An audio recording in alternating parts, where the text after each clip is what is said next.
വാർദ്ധക്യം ബാധിച്ചു തുടങ്ങി. 19 വർഷത്തെ ഇടവേളയ്ക്ക് ശേഷം ബോക്സിംഗ് റിംഗിലേക്കുള്ള തിരിച്ചുവരവിൽ മൈക്ക് ടൈസന് തോൽവി.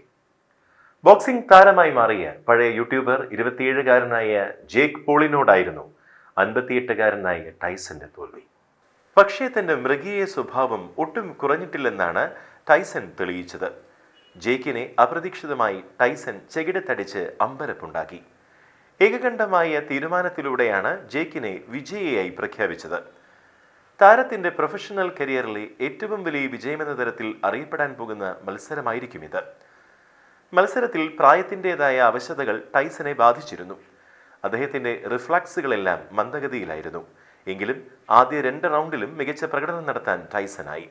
ഒടുവിൽ 8 റൗണ്ടുകൾ പൂർത്തിയായപ്പോൾ ജേക്കിനെ വിജയിയായി തിരഞ്ഞെടുക്കുകയായിരുന്നു. മത്സരം നെറ്റ്ഫ്ലിക്സ് തത്സമയം സംപ്രേഷണം ചെയ്തിരുന്നു.